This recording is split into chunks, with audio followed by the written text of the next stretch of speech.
Welcome to a story that can change your life. This is not a history lesson. This is not about cars, machines, or companies. This is a true story about belief. The kind of belief that refused to die, even after failure, rejection, and loss. This is the story of a man who came from nothing. No money, no connections, no support. They told him, "You're just a farm boy. You're wasting your time. No one needs cars. We have horses." But he didn't listen. He didn't stop. He didn't doubt. Because in his heart, one voice whispered, "You were born to build something that will outlive you." And he did. His name was Henry Ford. And because of him, the world started moving. Before him, travel was slow, expensive. Only rich people could dream of cars. After him, cars became so cheap and simple that even a worker could own one. He democratized transportation. He changed the way we work, the way we live, the way we move. But this story is not just about what he built. It's about how he built himself. From pain, from loneliness, from total failure. And if you stay with this story till the end, you will not only discover how Henry Ford became one of the most powerful men in history, you will also learn how to rebuild yourself, with no excuses. And while you listen, you'll also be learning English. Real English. Story-based English. Emotional English. This is the kind of English that sticks in your heart, not in grammar books. So don't just sit back. Open your mind. Open your heart. Because this is not just a story. This is a transformation. Part 1. The Boy Who Loved Machines, 1863 to 1880. Henry Ford was born on July 30th, 1863, in Greenfield Township, Michigan, USA. It was a quiet, simple village.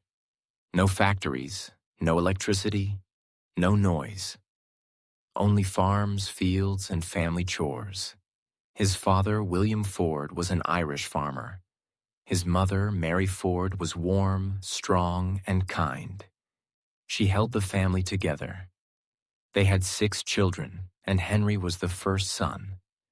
Their home was small but strong, built with wood, heated with fire, and surrounded by green. From the outside, Henry seemed like a regular farm boy. He woke up early, fed animals, carried water, collected eggs, cut wood. But deep inside, he felt different. He didn't enjoy feeding chickens. He didn't enjoy plowing the land. Why do we have to do everything by hand? Why is life so slow? There must be a better way. These questions didn't go away. They grew stronger every day.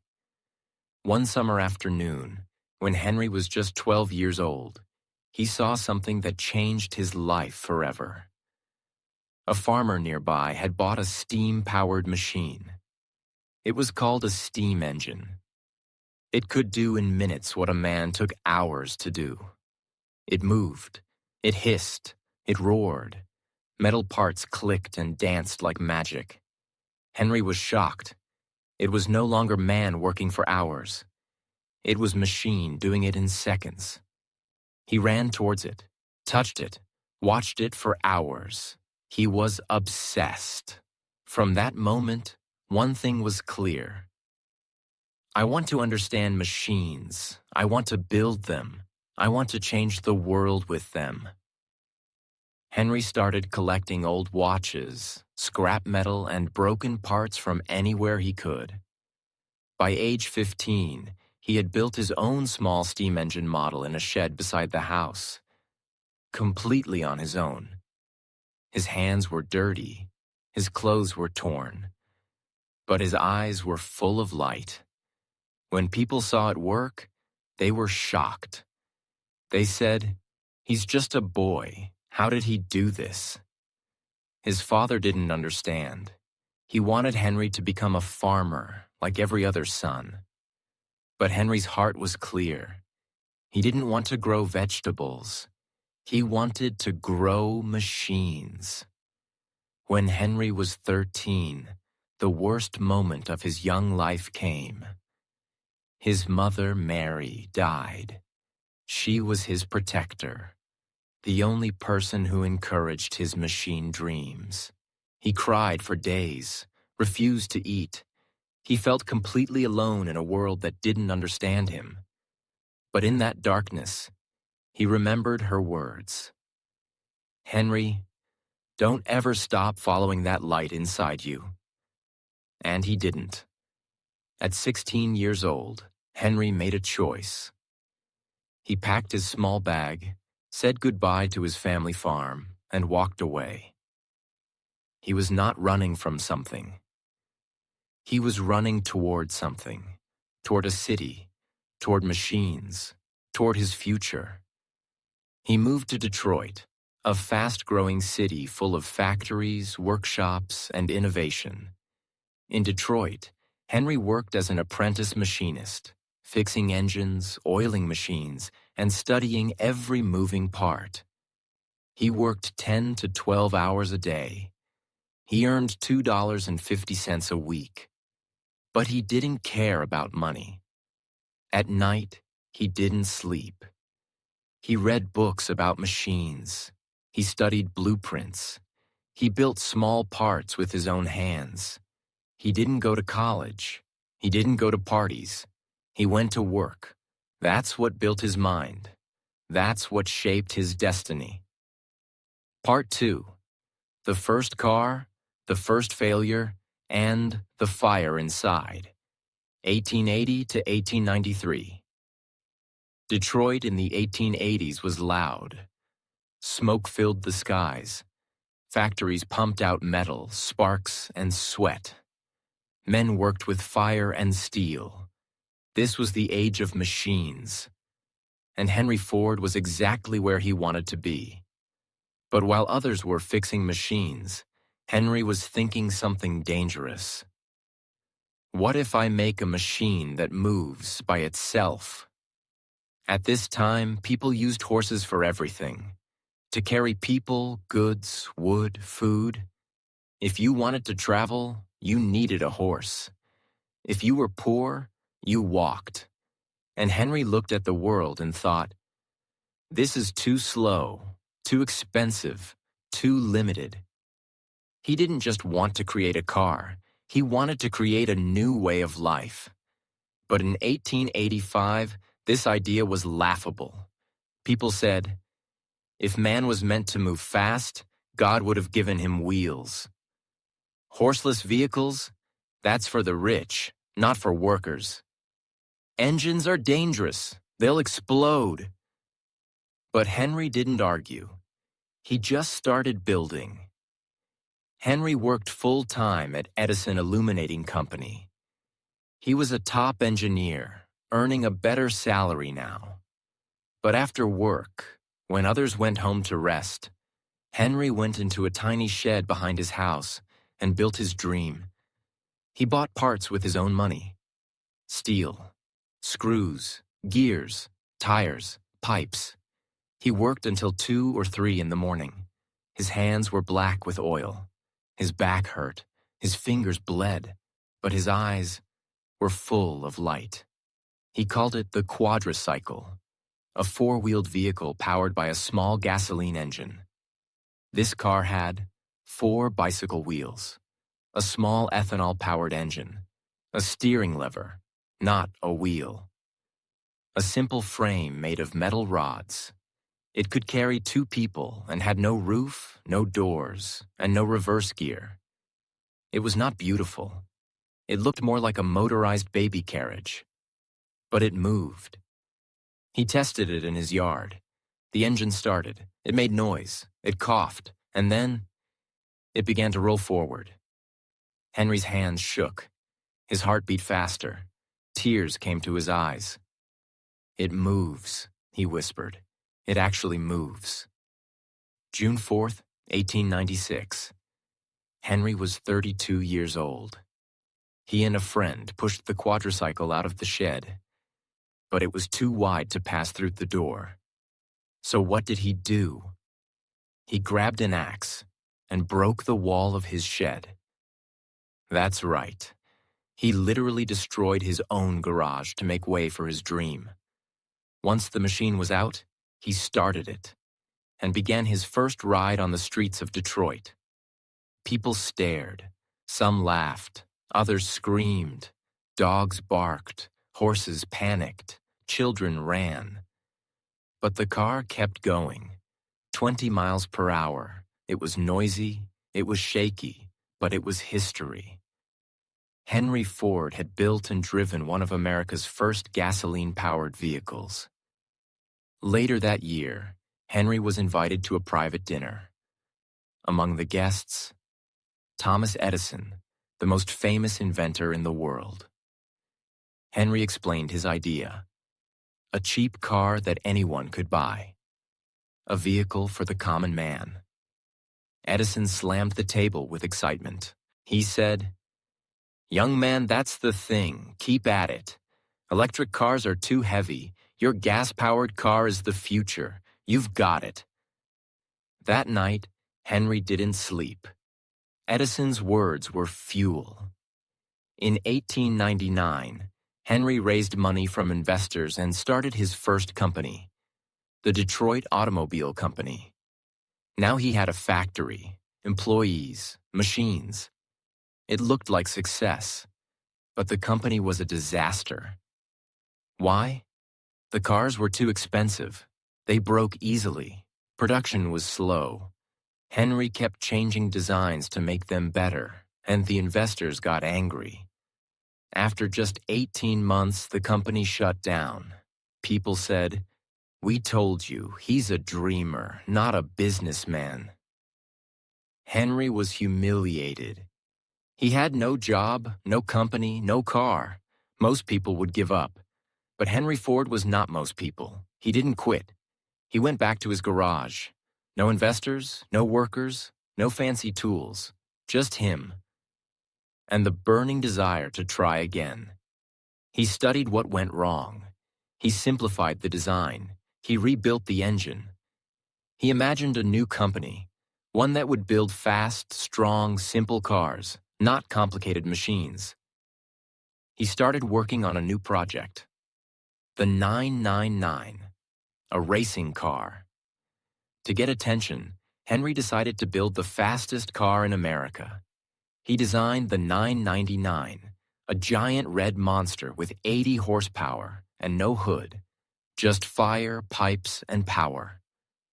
In 1901, at a racetrack near Detroit, the 999 destroyed the competition. It beat every car. It became a legend. Suddenly, newspapers started calling him the Wizard of the Car World. Investors came back, support returned, and Henry Ford was ready.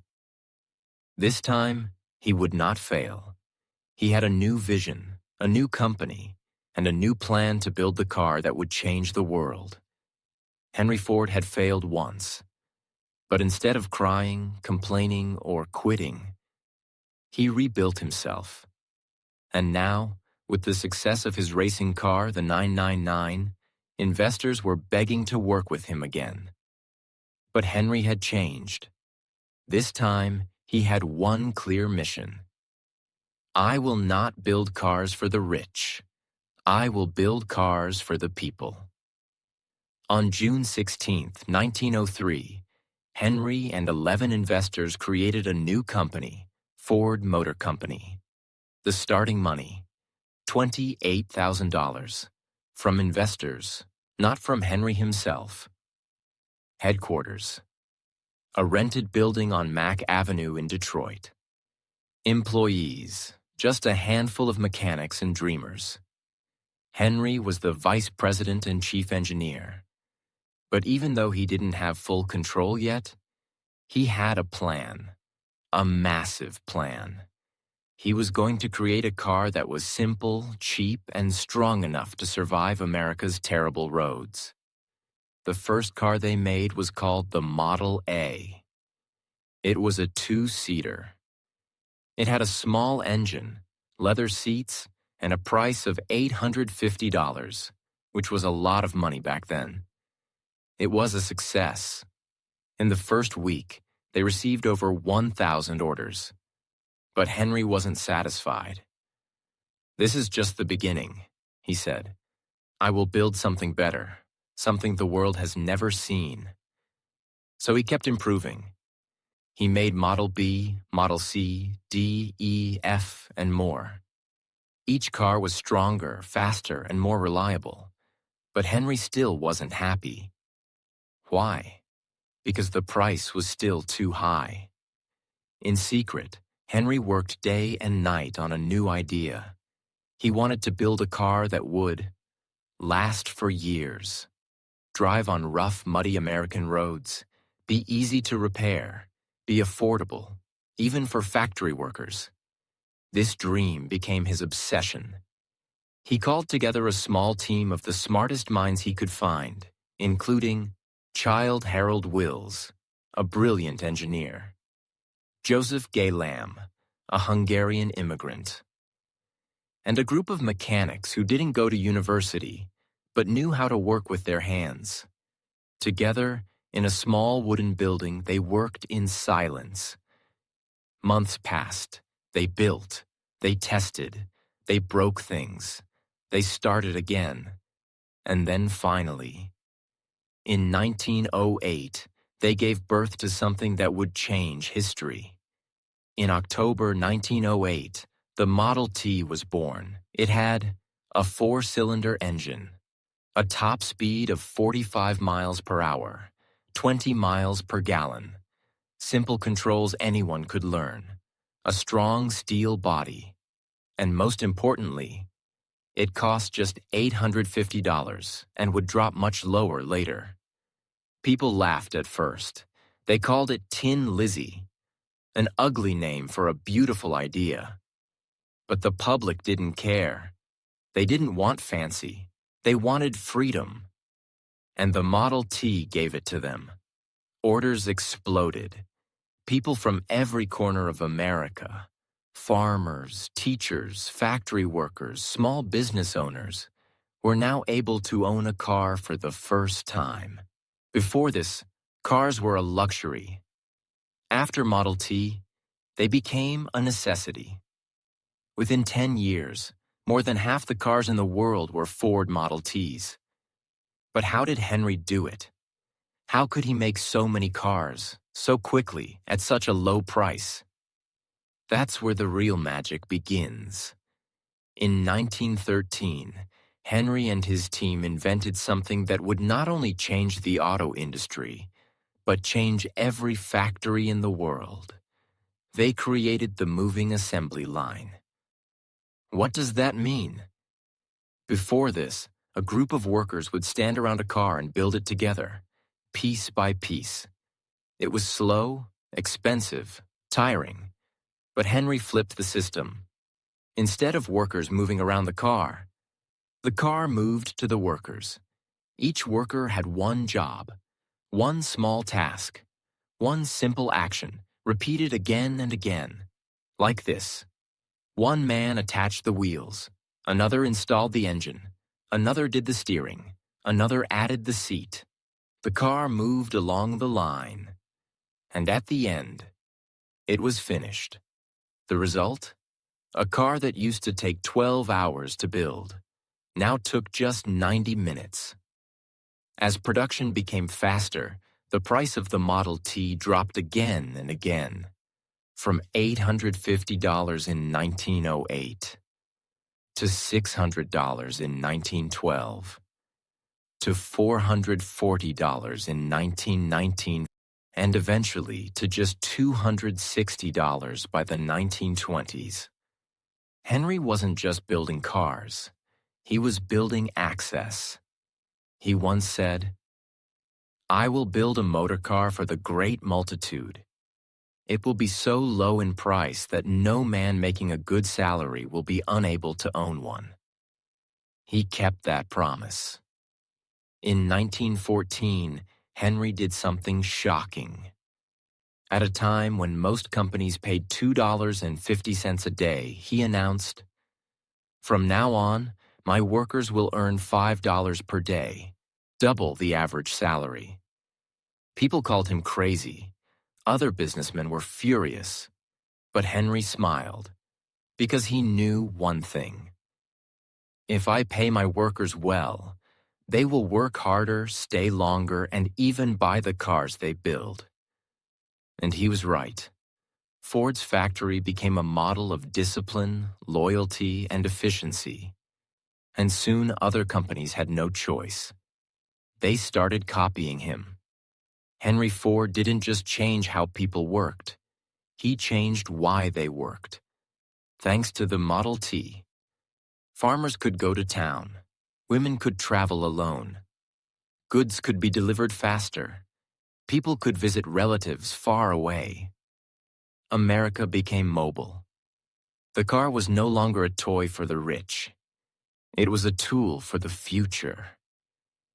And in the middle of this revolution, one name stood at the center of it all: Henry Ford. Part 3. The Empire, the Ego, and the Enemies, 1914 to 1927. The Model T was everywhere. His factory was the most productive in the world. And the man himself? He was becoming richer than he ever imagined. But something else was happening too. Henry Ford was changing. At this point, Henry Ford's personal wealth had crossed $100 million. In today's value, that would be billions. He could buy land. He could build cities. He could hire thousands. But something inside him began to shift. He started believing that he was always right. He stopped listening to advice.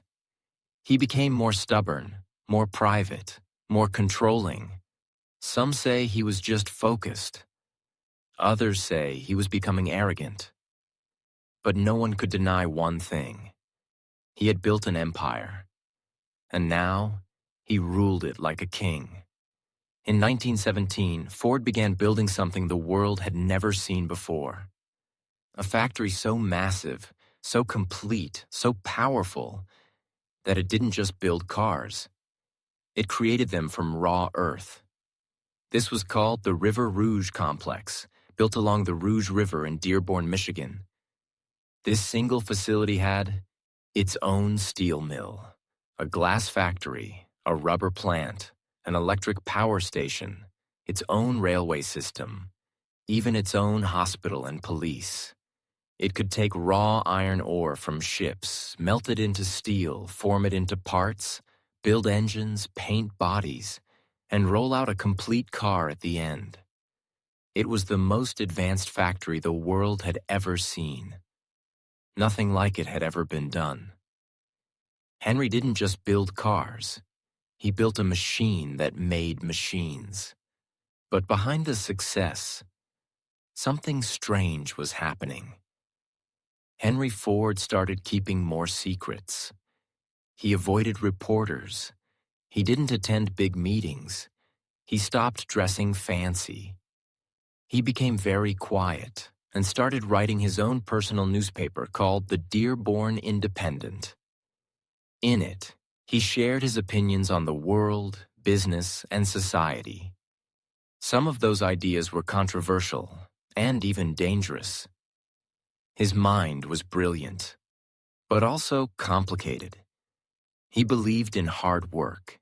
He hated bankers and Wall Street. He wanted peace in the world. But sometimes his words sounded bitter, angry, and full of judgment. People began to whisper, "Is he just a genius? Or is he becoming something darker?" Around this time, Henry faced a powerful legal battle. Two of his original investors, John and Horace Dodge, had helped him in the early days. But now, they were angry. They believed Ford was keeping too much money for himself. They believed he wasn't respecting their shares in the company. So they took him to court. The case became public. Newspapers loved it. For months, America watched the courtroom drama. Henry Ford, the working man's hero, versus the Dodge brothers, the bold businessmen. Finally, in 1919, the court ruled in favor of the Dodge brothers.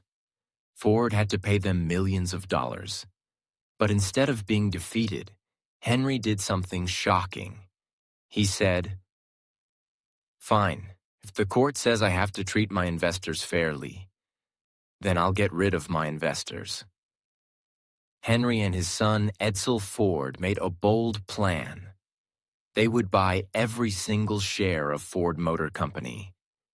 They would take it completely private. No more stockholders, no more boardrooms, only Henry. In just a few months, they bought out every investor, including the Dodge brothers. The price? Over $100 million. But now, the company belonged 100% to the Ford family. Henry was no longer just a car maker. He was now the king of his own kingdom. By now, Henry's only son, Edsel, had grown into a smart, soft-spoken man.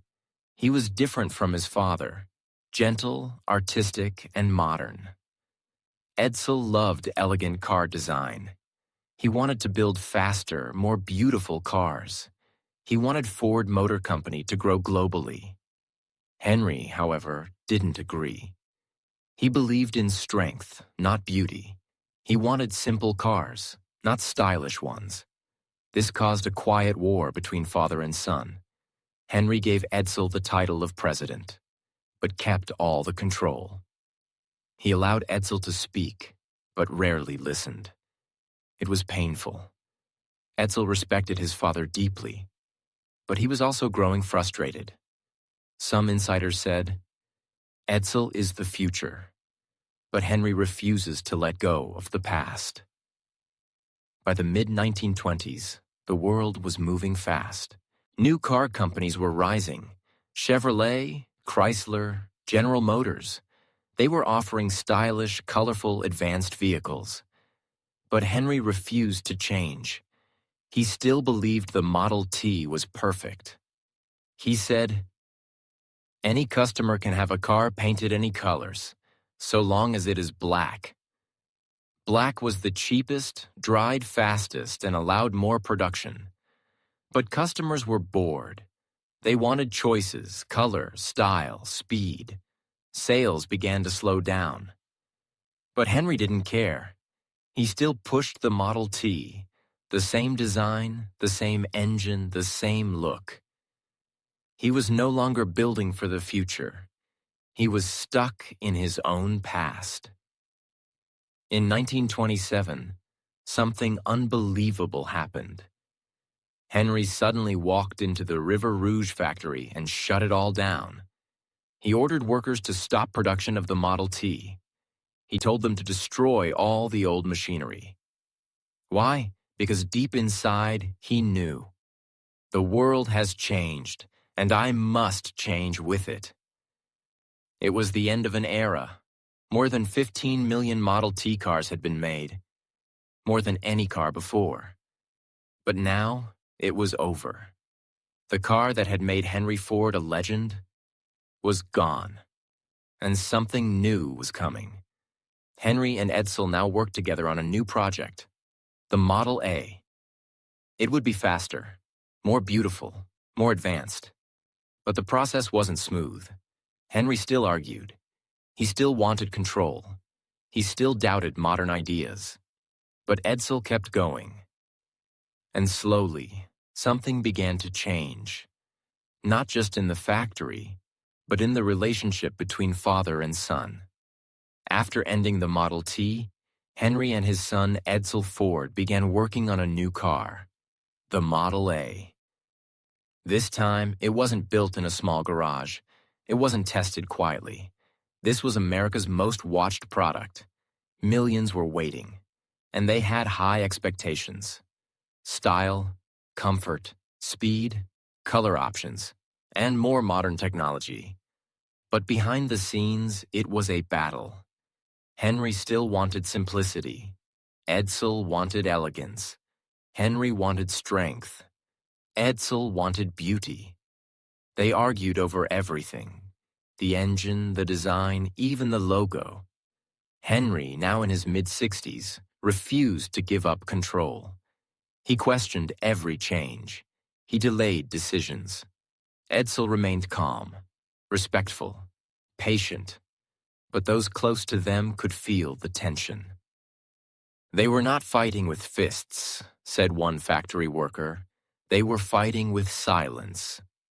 In December 1927, the first Model A was finally released. It came in 4 colors.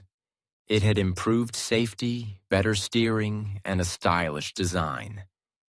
It cost $385, affordable but modern. The response? Explosive. Within the first year, Ford sold over 1 million Model A cars. By the end of 1931, they had sold more than 4 million. The public loved it. America was moving again. And Edsel finally proved he could lead. But behind the success, deeper troubles were growing. As the company grew, Henry created a special team to manage discipline and safety in the factories. This team was led by a man named Harry Bennett, a former boxer hired personally by Henry. But Bennett wasn't just a manager. He built a private army inside Ford. He carried a gun. He used threats and fear to control workers. He listened to conversations. He followed employees. He punished those who talked back. Some said he ran the factory like a prison. Henry trusted him completely. Even as people complained, even as Edsel disagreed, Henry kept Bennett close. This decision would later break the heart of his own son. As the 1930s began, Edsel Ford was president of Ford Motor Company. But everyone knew the real power still sat with his father. Edsel wanted to expand the business globally. He wanted to build luxury cars. He wanted to modernize the company. But Henry blocked many of his ideas. Meetings were canceled. Designs were rejected. Decisions were reversed overnight. Edsel smiled in public. He never raised his voice. But inside, the pressure was building. He worked 12 to 14 hours a day. He traveled constantly. He carried the weight of an empire, but no freedom to lead it. And his health began to suffer. In 1939, World War II began in Europe. Countries were collapsing. Millions were dying. America was watching closely. At first, Henry refused to get involved. He hated war. He believed in peace. He said war was a tool of bankers and corrupt politicians. But as time passed and America joined the war in 1941, everything changed. The U.S. government asked companies to stop making consumer goods and start making war machines. Ford was asked to help. The government wanted planes, tanks, engines, trucks at an unimaginable speed. Henry agreed. But now the challenge was massive. Ford built a new factory called Willow Run near Detroit. Its mission? To build the B-24 Liberator bomber planes for the U.S. Army. This wasn't a car. This was a flying machine of war, made of thousands of parts, operated by dozens of crew members, and powered by high-level technology. Most experts said, "It can't be done." But Henry believed otherwise. Willow Run became the largest aircraft factory in the world. And by 1944, it was producing a new bomber every hour. This was a miracle of American industry. Ford had once put the world on wheels. Now he was putting wings on those wheels. But while the world celebrated, at home, the Ford family was facing its greatest pain. Years of pressure had broken Edsel's body. He had stomach ulcers. He was exhausted. He was emotionally crushed from constantly being overruled by his father and bullied by Harry Bennett. He tried to stay strong for the company. He smiled at meetings. He managed factories. But inside, he was collapsing. In May 1943, at the age of just 49, Edsel Ford died of stomach cancer and complications. The news shocked the nation. People wept. Workers stood in silence. Flags flew at half-mast. But no one cried more than Henry Ford, his only son, his blood, his partner, his hope for the future, was gone. Henry blamed himself. He stopped speaking for days. He walked alone in his garden. He stopped shaving, stopped eating, stopped showing up at the office. People said, "The old lion has lost his heart." Part 4. The final years, the farewell, and the lessons he left behind. 1943 to 1947. The year was 1943. Henry Ford was 80 years old. His son Edsel was gone, his mind was fading, and the war was still raging. The world that Henry once ruled, the world he once created with his own 2 hands, was now moving faster than him. But even as age, loss, and silence surrounded him, Henry Ford had one final role to play. And that role was letting go. After Edsel's death, Henry returned to lead Ford Motor Company. But he was no longer the man who once built cars with fire in his chest. He was forgetful. Meetings confused him. He forgot names, lost track of numbers, and repeated decisions. Privately, people said, "He is a legend." But legends grow old, too. The U.S. government, worried about Ford's importance to the war effort, began pressuring the company. Ford was producing tanks, trucks, and airplanes. It needed leadership. Fast, sharp, strategic. But the one man who had built the empire could no longer carry it. In 1945, a new man entered the stage. Henry Ford II, grandson of Henry Ford, son of Edsel. He was just 28 years old, recently returned from World War II. He was young, but smart, educated, and hungry. He had seen the mess inside the company. He had seen his father's pain, and now he came with a mission. Save the company, save the name, save the dream. Henry Ford, the old lion, was reluctant at first. But after weeks of discussion, pressure from the U.S. government and the Ford family, he finally agreed. In September 1945, Henry Ford officially stepped down as president. After 42 years of building, leading, ruling, and creating, he walked away from the company that bore his name.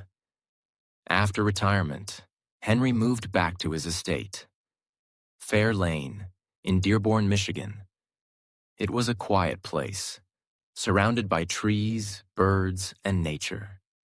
The man who once built the loudest machines in history now spent his days in silence. He walked in his garden.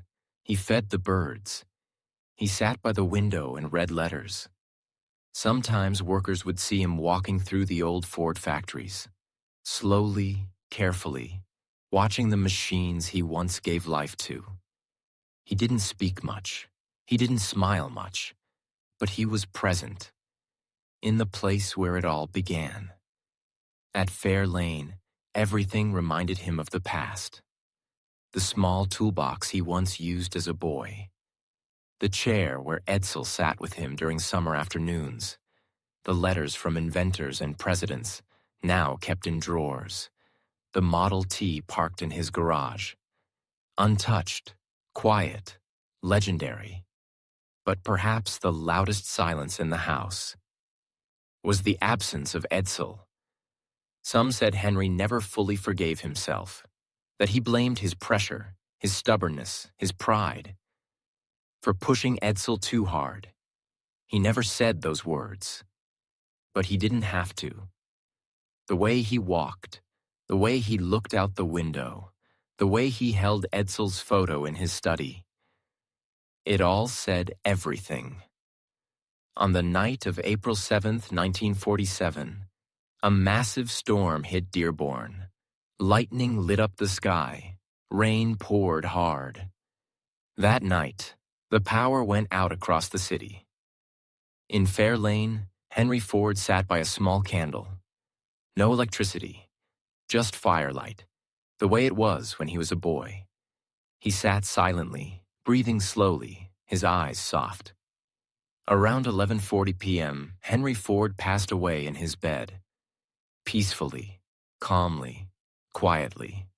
He was 83 years old, the man who gave the world motion, left the world in stillness. His funeral was held in Detroit. Thousands came. Workers, engineers, businessmen, teachers, presidents, farmers.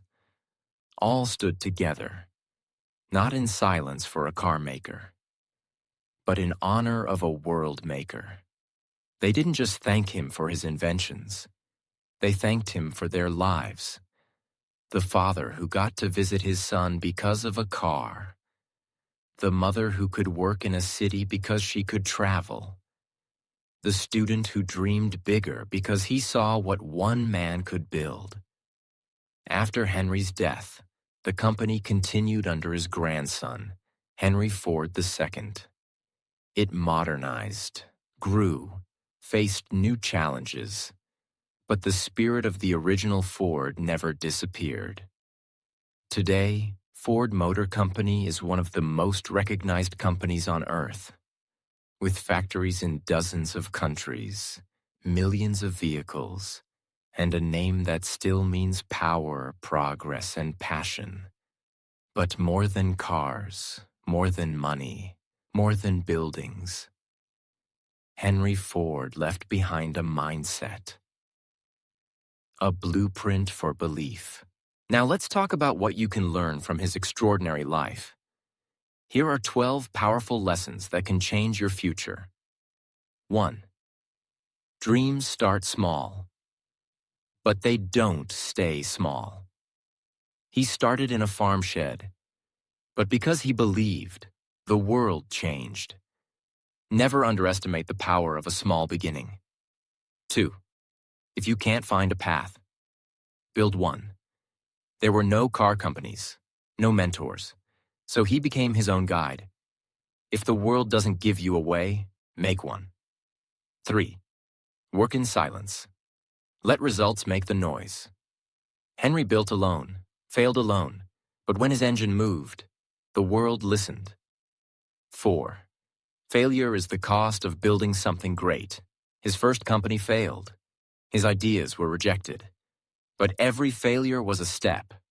5. Build for the people, not for the praise. He didn't make cars for kings. He made them for common people. And that's why they made him unforgettable. 6. Stubbornness can build or destroy. It made him great. But it also cost him his son. Know when to hold on and when to let go. 7. Systems create freedom. His biggest invention wasn't the car. It was the assembly line, a system that made mass progress possible. 8. Pay people well. They will build your dreams. The $5 workday wasn't generosity. It was strategy. When people are respected, they give their best. 9. A strong legacy needs a strong successor. He built an empire but didn't let Edsel lead freely. A lesson for every builder. Train and trust the next generation. 10. Silence isn't always peace. In his final years, he had power but no joy. Don't sacrifice relationships to win the world. 11th. Time will forget most. But not those who build. Most people die and disappear. But builders, creators, dreamers, They live forever in what they've made. 12. Believe in the unseen.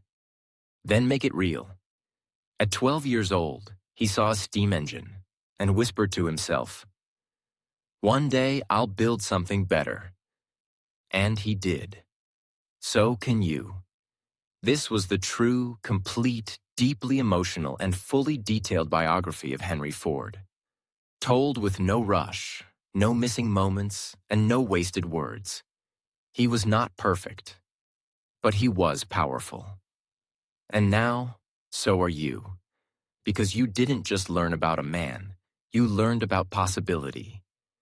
And that is what makes this story the greatest story ever told. A boy from a farm who changed the way the world moves. He failed, he fell, he lost, but he never gave up. If he could build a global legacy with just a dream and his two hands, imagine what you can build. Thank you for staying with us till the end. We hope you learned, felt inspired, and improved your English along the way.